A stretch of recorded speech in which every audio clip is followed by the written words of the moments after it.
Assalamualaikum warahmatullahi wabarakatuh. Alhamdulillahirrahmanirrahim. Assalatu wassalamu ala asrafil anbiya wal mursalin wa ala alihi wa ashabihi ajmain amma ba'du. Pertama-tama marilah kita panjatkan puji syukur kita atas kehadiran Allah Subhanahu wa taala yang mana pada hari ini kita telah diberikan nikmat kesehatan, nikmat keimanan dan nikmat keislaman ya, sehingga kita bisa bertemu ya pada pertemuan ketiga pada mata kuliah fikih munakahat ya kali ini. Baiklah, sebelum kita mulai perkuliahan kita, marilah kita sama-sama mengucap lafaz basmalah. Bismillahirrahmanirrahim. Baiklah, pada pertemuan kali ini kita akan mendapatkan materi tentang peminangan ya. Nah, harap kita bisa simak bersama ya. Ini slide-nya akan Bapak tampilkan.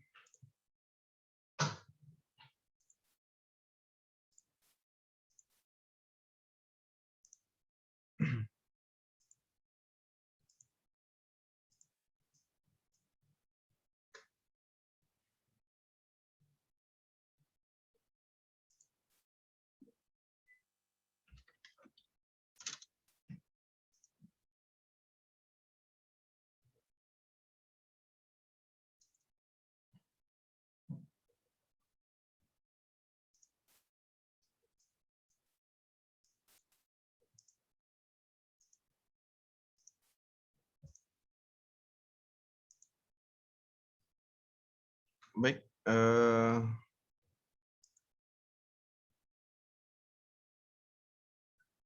peminangan ya. Kita berangkat mulai dari pengertian peminangan. Mungkin kalian sudah sering sekali ya mendengar kata-kata peminangan, meminang, gitu, kupinang dengan Bismillah begitu. Nah ini kita akan mengetahui lebih dalam lah apa yang dimaksud dengan peminangan.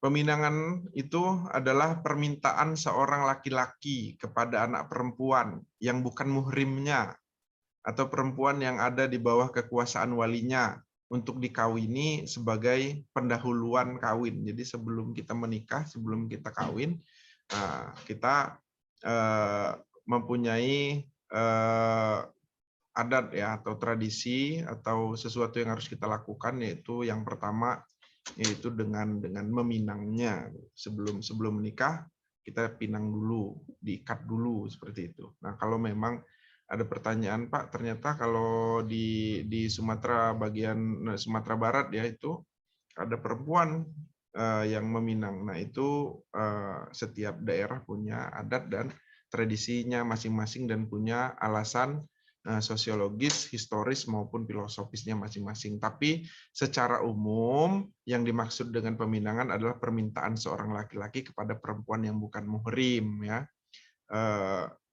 yang ada di bawah kekuasaan wali untuk dinikahi. Nah, terus yang kedua, menurut Said Sabiq dalam Fikih Sunnah, pinangan yaitu seorang laki-laki meminta kepada seorang perempuan untuk menjadi istrinya dengan cara yang sudah berlaku di tengah-tengah masyarakat. Berarti di sini Said Sabiq juga mempunyai pengertian untuk memberikan kewenangan kepada masyarakat tertentu melalui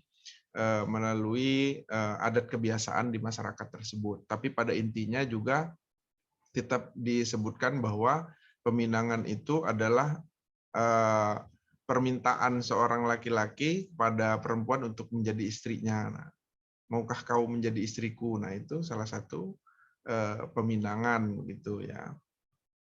Terus adapun dasar hukum peminangan dalam di sabda Rasulullah SAW dari Abi Hurairah radhiyallahu an, dari Nabi SAW, beliau bersabda, nikahilah wanita dengan memperhatikan 4 faktor. Yang pertama karena hartanya, yang kedua karena nasabnya, yang ketiga karena kecantikannya. Dan apabila 3 ini sudah ada, dibungkus ya karena agamanya. Jadi ada 4 faktor. Pertama hartanya, kedua nasabnya, ketiga kecantikannya, dan keempat karena agamanya. Selanjutnya ditegaskan bahwa pilihlah yang beragama, mudah-mudahan engkau akan berhasil baik. Hadis riwayat jamaah selain Tirmizi.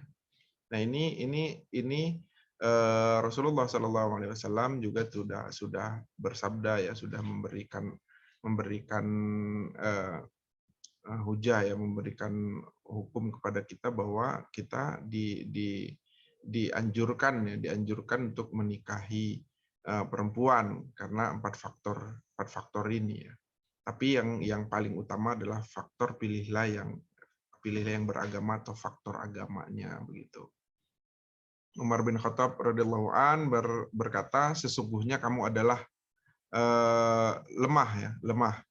Maka nikahlah kamu dengan orang-orang asing, orang-orang maksudnya bukan mahram ya, orang-orang yang bukan dari saudara kita.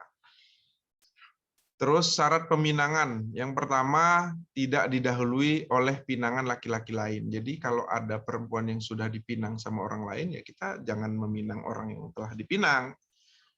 Kalau memang yang laki-laki yang pertama yang meminang itu batal peminangannya, baru boleh kita. Nah, maka sebelum orang yang kalian cintai diambil orang, ya pinang lebih dahulu gitu, supaya nggak kedahuluan sama orang, nggak kena salib begitu. Terus yang kedua, yang dipinang tidak terhalang oleh syar'i yang menyebabkan tidak dapat dinikahi ya. Nah, artinya tadi bukan mahram, bukan saudara sepersusuan. Jadi yang dipinang adalah orang yang tidak terhalang ya, yang tidak terhalang oleh syar'i. Terus wanita yang boleh dipinang. Yang pertama, wanita yang akan dipinang tidak dalam keadaan punya suami. Nah, ini hati-hati.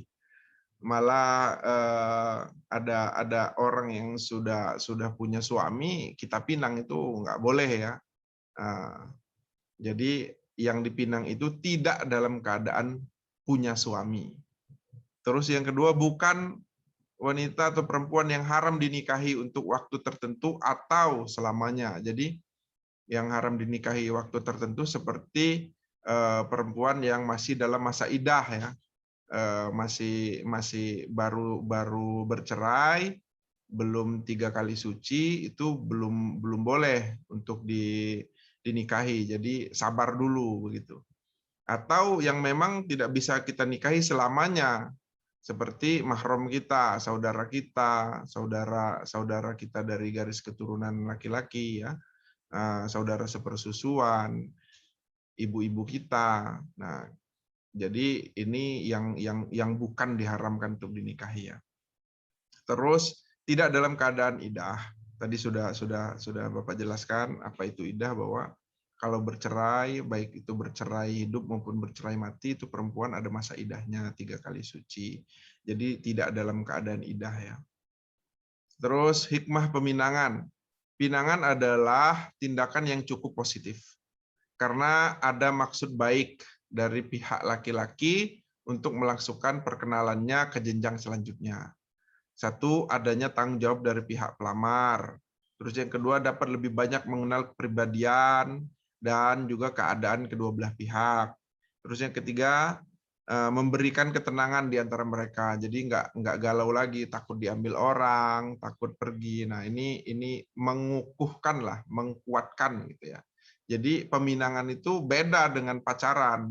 Kalau peminangan itu laki-laki itu gentle gitu, datang ke rumahnya, ngomong sama orang tuanya, mempunyai perjanjian lah, walaupun tidak tertulis, bahwa si laki-laki ingin memperistri anaknya begitu. Nah, itu gentle.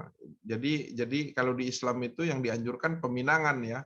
Jadi kalau pacaran, apalagi pacaran itu kan tidak ada dasar hukumnya begitu loh. Oke, mungkin itu saja berkaitan dengan peminangan. Semoga bisa bermanfaat ya buat kita semua. Dan jangan lupa tugasnya seperti pertemuan kemarin, jangan lupa disimak materi kita, ditulis di kertas folio bergaris, 1 halaman boleh lebih. 1 halaman pun juga nggak apa-apa, kalau mau dilebih-lebihkan juga nggak apa-apa. Yang pasti difoto nanti hasilnya dijadikan PDF dan diupload di kolom penyerahan tugas ya, yang ada di bawah video ini di e-learning. Baiklah, mungkin sampai di sini dulu pertemuan kita. Marilah kita tutup pertemuan kita ini dengan sama-sama mengucap lafaz hamdalah. Alhamdulillahirabbil alamin. Wassalamualaikum warahmatullahi wabarakatuh.